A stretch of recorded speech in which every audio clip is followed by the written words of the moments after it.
السلام علیکم۔ کیسے ہیں آپ سب؟ امید ہے آپ سب لوگ خیریت سے ہوں گے۔ تو آج ہم آب حیات کی ایپیسوڈ 40 سٹارٹ کریں گے۔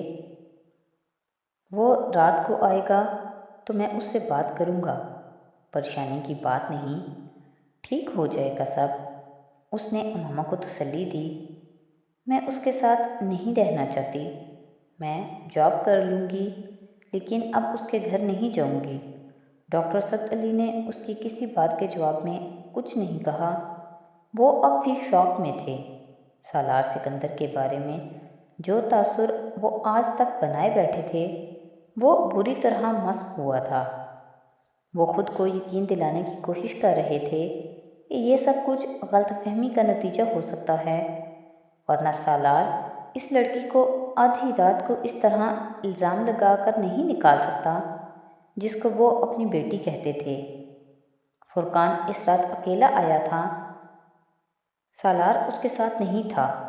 ڈاکٹر صاحب نے لیکچر کے بعد اسے روک لیا اور سالار کے بارے میں پوچھا۔ وہ کچھ مصروف تھا اس لیے وہ نہیں آ سکا۔ فرقان نے اطمینان سے کہا، آپ کو اس نے بتایا ہے کہ اس نے امامہ کو گھر سے نکال دیا ہے؟ فرقان چند لمحے بول نہ سکا۔ امامہ کو؟ اس نے بے یقینی سے کہا، آپ کے ڈرائیور کے ذریعے ہی اس نے کل امامہ کو سیدہ بہن کے گھر بھجوایا تھا۔ فرقان کو پچھلی رات سالار کی کال یاد آ گئی۔ مجھے یقین نہیں آ رہا، کیسے؟ مطلب؟ فرقان کا دماغ واقعی چکرا گیا۔ سالار امامہ پر جس طرح جان جھڑکتا تھا، کم از کم اس کے لیے یہ بات ماننا ممکن نہیں تھا کہ وہ اسے گھر سے نکال سکتا ہے، اور وہ بھی اس طرح آدھی رات کو۔ وہ اسے کل جم میں بہت خاموش لگا تھا اور آج تو آیا ہی نہیں تھا۔ میں اسے ابھی فون کرتا ہوں، میری تو کچھ سمجھ میں نہیں آ رہا۔ فرقان نے پریشان ہوتے سالار کو اپنے سیل سے کال کی۔ سالار کا سیل آف تھا۔ اس نے دوبارہ گھر کے نمبر پر ٹرائی کیا، کسی نے فون نہیں اٹھایا۔ اس نے کچھ حیران ہو کر ڈاکٹر صاحب کو دیکھا۔ فون نہیں اٹھا رہا، سیل آف ہے، میں گھر جا کر اس سے بات کرتا ہوں، آپ امامہ کو میرے ساتھ بھیج دیں۔ فرقان واقعی پریشان ہو گیا تھا۔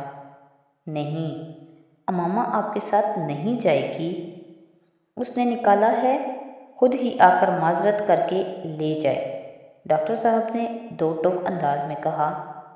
آپ اسے جا کر میرا پیغام دیں۔ فرقان نے ڈاکٹر سعد علی کو کبھی اتنا سنجیدہ نہیں دیکھا۔ سالار نے بیل کی آواز کو چند بار نظر انداز کرنے کی کوشش کی، لیکن جب اسے اندازہ ہو گیا کہ فرقان جانے کا کوئی ارادہ نہیں رکھتا، اور اس کا یہ ارادہ کیوں تھا وہ جانتا تھا، اس نے جا کر دروازہ کھولا اور پھر دروازہ کھلا چھوڑ کر اندر آ گیا۔ تم نے امامہ کو گھر سے نکال دیا ہے؟ فرقان نے اندر آتے ہی اپنے عقب میں دروازہ بند کرتے ہوئے کہا۔ میں نے نہیں نکالا، وہ خود گھر چھوڑ کر گئی ہے، سالار نے پیچھے دیکھے بغیر اسٹڈی روم میں جاتے ہوئے کہا۔ مجھ سے جھوٹ مت بولو، تم نے خود مجھے ڈرائیور کو بھیجنے کا کہا تھا۔ فرقان اس کے پیچھے اسٹڈی روم میں آ گیا۔ ہاں، کہا تھا، کیونکہ اس نے مجھے گھر چھوڑنے کی دھمکی دی تھی، تو میں نے کہا ٹھیک ہے، تمہیں کل جانا ہے تم آج چلی جاؤ، لیکن میں نے اسے نہیں نکالا۔ اس نے اپنی کرسی پر بیٹھتے ہوئے بے تاثر چہرے سے کہا۔ فرقان نے سگریٹ کے ٹکڑوں سے بھرے ایش ٹرے کو دیکھا اور پھر اس سلگتے ہوئے سگریٹ کو جسے وہ دوبارہ اٹھا رہا تھا۔ بیویاں گھر چھوڑنے کی دھمکیاں دیتی رہتی ہیں، اس کا یہ مطلب نہیں کہ اسے اس طرح گھر سے نکال دو، فرقان نے بیڈ پر بیٹھتے ہوئے کہا۔ دیتی ہوگی، but she dare not do that to me, اس نے فرقان کی بات کاٹ کر کہا۔ ڈاکٹر صاحب کتنے پریشان ہیں، تمہیں اندازہ ہے؟ یہ میرا اور اس کا معاملہ ہے، وہ ڈاکٹر صاحب کو بیچ میں کیوں لائی ہے؟ وہ سلگا تھا، وہ کیسے نہ لے کر آتی، تم اسے گھر سے نکالتے اور ڈاکٹر صاحب کو پتہ نہ چلتا؟ وہ چاہتی تو نہ پتہ چلتا۔ اگر اتنی جرأت تھی کہ گھر چھوڑ کر چلی گئی تو پھر اتنا حوصلہ بھی ہونا چاہیے تھا کہ منہ بند رکھتی۔ اس نے سگریٹ کا ٹکڑا ایش ٹرے میں پھینکتے ہوئے کہا، تمہیں کیا ہوا ہے؟ کچھ نہیں۔ کس بات پر جھگڑا ہوا ہے تم دونوں کا؟ بس ہو گیا کسی بات پر۔ وہ کم از کم وجہ بتانے کا کوئی ارادہ نہیں رکھتا تھا۔ فرقان آدھے گھنٹے بحث کے بعد اس سے وجہ معلوم نہ ہو سکی اور پھر اس نے ہتھیار ڈال دیے۔ ٹھیک ہے، جو ہو گیا سو ہو گیا، اب تم اسے لے آؤ۔ یہ میں نہیں کروں گا۔ نہ میں نے اسے نکالا ہے، نہ میں اسے لے کر آؤں گا۔ وہ خود آنا چاہتی ہے تو آ جائے، اس نے دو ٹوک انداز میں کہا۔ اور ڈاکٹر صاحب یہ سب نہیں ہونے دیں گے۔ ان کا پیغام یہی ہے کہ تم جا کر معذرت کر کے اسے لے آؤ۔ سالار خاموش رہا۔ میرے ساتھ چلو، ابھی اسے لے آتے ہیں۔ میں نہیں جاؤں گا، ڈاکٹر صاحب سے میں خود بات کر لوں گا۔ ابھی کرو بات۔ میں ابھی بات نہیں کرنا چاہتا۔ میں چاہتا ہوں وہ کچھ دن وہاں رہے، یہ اس کے لیے اچھا ہوگا۔ فرقان اگلے 2 گھنٹے بیٹھے اسے یہی سمجھاتا رہا، لیکن وہ اس کے انکار کو اقرار میں نہ بدل سکا۔ وہ بے حد ناخوش سالار کے اپارٹمنٹ سے گیا۔ اس کی خفگی نے سالار کے فرسٹریشن میں اور بھی اضافہ کیا۔ ڈاکٹر ثبت علی اگلے 4 دن اس کا انتظار کرتے رہے۔ وہ نہیں آیا، نہ ہی اس کا کوئی فون آیا تھا۔ انہیں خود اس کو فون کرنے میں عار تھا۔ انہیں کہیں نہ کہیں یہ توقع تھی کہ وہ ان کا اتنا احترام ضرور کرتا ہے کہ ان کا پیغام ملنے پر آ جاتا، لیکن اس کی مکمل خاموشی نے جیسے انہیں ذہنی دھچکا پہنچایا تھا۔ امامہ اس دن سے ان کے گھر پر تھی۔ فرقان ڈاکٹر ثبت علی اور سالار کے اپارٹمنٹ کے درمیان گھن چکر بنے ہوئے تھا۔ اس ساری صورتحال میں سب سے زیادہ ابتر ذہنی حالت امامہ کی تھی۔ اسے یقین نہیں آ رہا تھا کہ وہ اس کے معاملے میں اس طرح کا رویہ دکھا سکتا ہے۔ چوتھے دن ڈاکٹر ثبت علی نے سالار کو فون کر دیا۔ وہ آفس میں بیٹھا ہوا تھا اور سیل پر ڈاکٹر صاحب کا نمبر دیکھ کر چند لمحے وہ ہل نہ سکا۔ یہ ایک ایسی کال تھی جس سے وہ بچنا بھی چاہتا تھا اور جسے وہ اٹینڈ نہ کرنے کی جرأت بھی نہیں کر سکتا تھا۔ رسمی سلام دعا کے بعد ڈاکٹر ثبت علی نے بغیر کسی تمہید کے اس سے کہا، آپ اگر شام کو میری طرف آ سکتے ہیں تو ٹھیک ہے، ورنہ میں آ جاتا ہوں۔ اگر معاملہ ختم کر لیں گے تو ٹھیک ہے، ورنہ معاملہ ختم کر لیں گے۔ ان کے الفاظ میں اس کے لیے کسی بھی قسم کا ابہام نہیں تھا۔ میں آ جاؤں گا، مہربانی ہوگی آپ کی۔ اس نے مزید کوئی بات کیے بنا سلام کر کے فون بند کر دیا۔ وہ فون ہاتھ میں پکڑے بیٹھا رہا۔ ڈاکٹر ثبت علی کا یہ لہجہ اس کے لیے نیا تھا اور غیر متوقع وہ جملہ تھا جو اس نے آخر میں کہا۔ معاملہ ختم کرنے تک نوبت کیسے آ گئی تھی؟ اس کے نزدیک یہ ایک جھگڑا تھا۔ پہلی بار اس کے پیٹ میں گرہیں پڑی تھیں۔ اس شام پہلے کی طرح ڈاکٹر ثبت علی نے اسے دروازے سے رسیو نہیں کیا، نہ اس سے مصافحہ کیا، نہ اس کے لیے اٹھے تھے۔ وہ لاؤنج میں کوئی کتاب پڑھ رہے تھے۔ اس کے آنے پر انہوں نے کتاب بند کر کے سائڈ پہ رکھ دی۔ سالار سلام کر کے سامنے والے صوفے پر بیٹھ گیا۔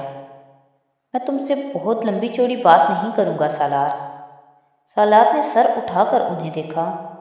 وہ ان کے منہ سے پہلی بار تم کا طرز مخاطب سن رہا تھا، ورنہ وہ تو اپنے ملازم کو بھی آپ کہہ کر مخاطب کرتے تھے۔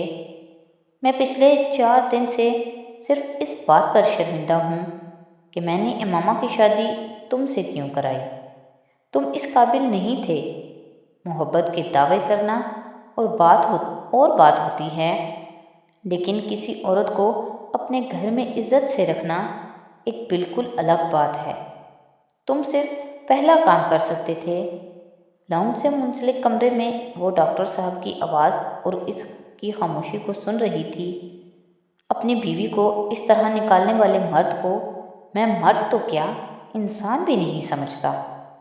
تمہیں اگر اس بات کا پاس نہیں تھا کہ وہ تمہاری بیوی ہے تو اس بات کا پاس ہونا چاہیے تھا کہ وہ میری بیٹی ہے۔ میں نے اسے گھر سے نہیں نکالا، وہ خود۔ سالار نے کچھ کہنے کی کوشش کی، ڈاکٹر صاحب نے اس کی بات کاٹ دی۔ تم نے گاڑی ارینج کی تھی۔ اندر بیٹھی امامہ کانپنے لگی۔ اس نے ڈاکٹر صاحب کو کبھی اتنی بلند آواز میں بات کرتے نہیں سنا تھا۔ تمہیں جرأت کیسے ہوئی کہ تم اس کے کردار کے بارے میں بات کرو؟ سالار نے نظریں اٹھا کر انہیں دیکھا۔ ان کا چہرہ سرخ ہو رہا تھا۔ آپ نے اس سے یہ نہیں پوچھا کہ یہ بات میں نے کیوں کی تھی؟ اندر بیٹھی امامہ کا چہرہ فک ہو گیا۔ میں اس سے کچھ نہیں پوچھوں گا۔ میں تمہارے کردار کو نہیں جانتا، لیکن وہ 9 سال سے میرے پاس ہے۔ وہ کوئی ایسا کام نہیں کر سکتی جس پر تم اس کے کردار پر انگلی اٹھاؤ۔ اسے یقین تھا وہ اب جلال کا نام لے گا، اب لے گا۔ اس کا پورا جسم سرد پڑا تھا۔ سالار کا ایک جملہ اسے اس وقت ڈاکٹر صاحب کی نظروں میں گرانے والا تھا۔ 1 2 3 4 اس کا دل سیکنڈ سے بھی زیادہ تیز رفتاری سے دھڑکنے لگا تھا۔ پھر امامہ نے اس کی آواز سنی۔ ایک لمحے کے لیے اس کا دل رک گیا۔ I am sorry. اسے یقین نہیں آیا۔ یہ وہ جملہ نہیں تھا جس کی وہ توقع کر رہی تھی۔ اس کی سوری نے اسے شاک کیا تو ڈاکٹر صاحب کو اور بھی مشتعل کر دیا۔ ایک بات یاد رکھنا تم سالار، جو کچھ تم کو زندگی میں ملا ہے اس عورت کے مقدر سے ملا ہے۔ یہ تمہاری زندگی سے نکل گئی تو خواری کے سوا کچھ تمہارے ہاتھ نہیں آئے گا۔ ہاتھ ملو گے ساری عمر تم۔ تمہاری خوش قسمتی ہے کہ اللہ نے تمہیں امامہ کا کفیل بنایا۔ کبھی رازق بننے کی کوشش بھی مت کرنا۔ رازق تم نہیں ہو اس کے، اللہ اس کو تم سے بہتر کفیل دے دے گا۔ وہ کاٹو تو لہو نہیں کہ مصداق بنا بیٹھا تھا۔ شرمساری سی شرمساری تھی جو وہ محسوس کر رہا تھا۔ وہ اندر بیٹھی امامہ بھی اسی طرح ندامت کے سمندر میں غرق تھی۔ اسے گھر میں رکھنا ہے تو عزت سے رکھو، ورنہ ابھی اور اسی وقت اسے چھوڑ دو۔ تم سے کئی گنا اچھے انسان کے ساتھ اس کو بیعت دوں گا۔ میں آپ سے اور اس سے بہت شرمندہ ہوں۔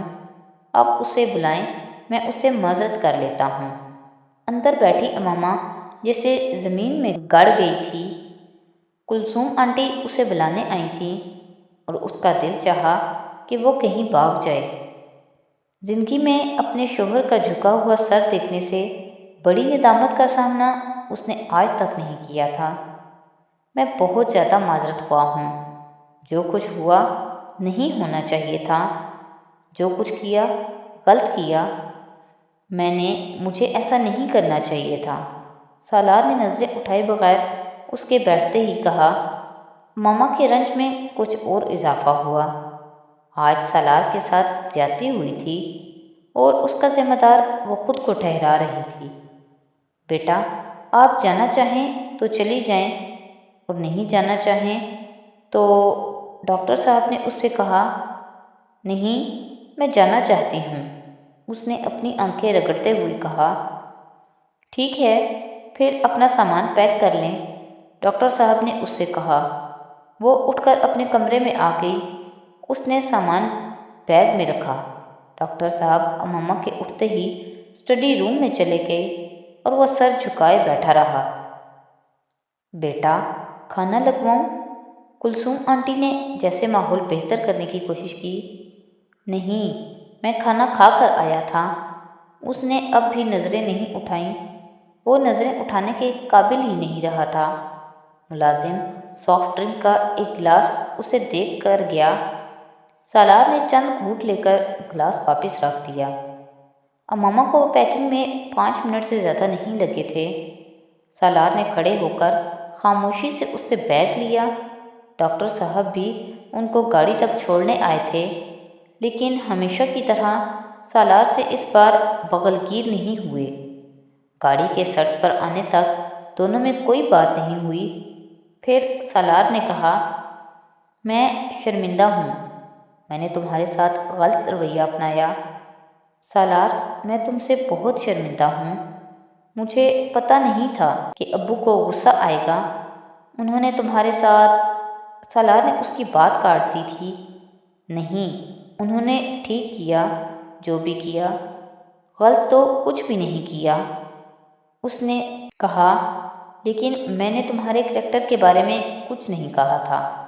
تو آج کی ایپیسوڈ یہیں پہ ختم کرتے ہیں، نیکسٹ ایپیسوڈ کے ساتھ کل پھر حاضر ہوں گے۔ تو اگر آپ کو میری ویڈیوز اچھی لگ رہی ہیں تو پلیز میری ویڈیوز کو لائک کریں، میرے چینل کو سبسکرائب کریں اور اپنے فیملی اور فرینڈ کے ساتھ شیئر کریں۔